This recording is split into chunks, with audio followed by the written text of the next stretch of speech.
ఇక మన deputy CM గారి ఇలాకాలో జానీలైతే తెగ పేట్రేగిపోతున్నారండి.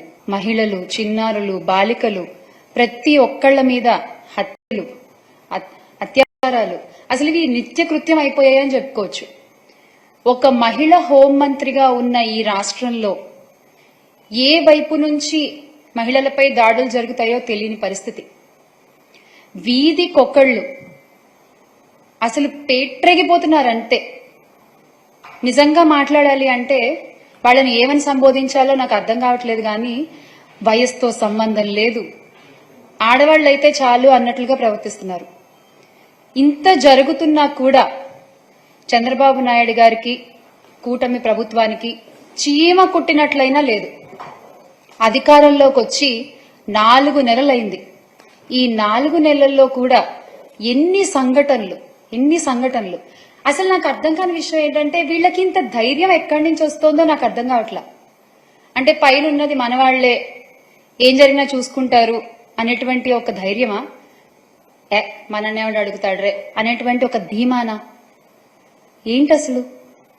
ఇక మన డిప్యూటీ సీఎం గారి ఇలాకాలో జానీలైతే తెగ పేట్రేగిపోతున్నారండి. తెగ.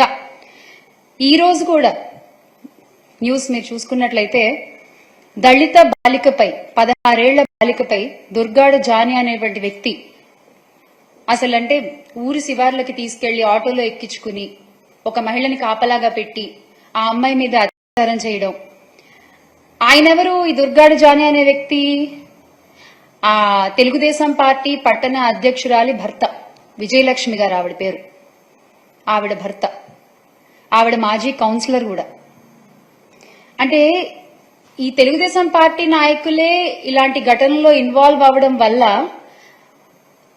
పోలీసులు కూడా ధైర్యంగా కేసులు నమోదు చేయలేకపోతున్నారు. ఈ సంఘటనలో కూడా, ఈ దుర్గాడ జానీ సంఘటనలో కూడా డంప్ యార్డ్ లో ప్లాస్టిక్ బాటిల్ ఏరుకునేటువంటి వ్యక్తి పట్టుకుని రెడ్ హ్యాండెడ్ గా పోలీసులకు అప్పచెప్తే అప్పుడు కూడా వాళ్ళు కేసు నమోదు చేయలేదండి. ఆ దుర్గాడ జానీ అనేటువంటి వ్యక్తిని కాపాడడానికే ప్రయత్నం చేశారు. ఇక బాలిక కుటుంబ సభ్యులు పోలీసులపై ఒత్తిడి తీసుకొస్తే ఇక తప్పక వాళ్ళు కేసుని నమోదు చేశారు. ఇది లేటెస్ట్. ఇక మొన్నటికి మొన్న పుంగనూరులో జరిగినటువంటి ఆదిత్య ఘటన తీసుకున్నట్లయితే ఆ అమ్మాయి కనిపించట్లేదు అని కుటుంబ సభ్యులు ఎప్పుడైతే పోలీసులకి ఫిర్యాదు చేశారో అప్పుడే పోలీసులు గనక సరైన యాక్షన్ తీసుకుని సరిగ్గా మనసు పెట్టి వెతికి ఆ పాపని తీసుకొచ్చి ఆ తల్లికి ఇచ్చుంటే ఎంత బాగుండేదండి. 5-6 రోజుల కాలం గడిపేశారు పట్టించుకోకుండా. చివరికి ఆ పాప చచ్చిపోయి కనిపించింది. ఆ తల్లి పడేటువంటి ఆ కడుపు కోత ఎలా ఉంటుందో ఒక తల్లిగా నేను అర్థం చేసుకోగలను. అంటే ఏం లేదు, చిన్న బాధ. ముందే ఒక్క అడుగు ముందే ఉంటే పోయిందేంటి, ఏముంది, ఒక తల్లి కూతురు కలిసేవాళ్లు కదా అనేటువంటి ఒక బాధ, అంతే, అంతకంటే ఏం లేదు.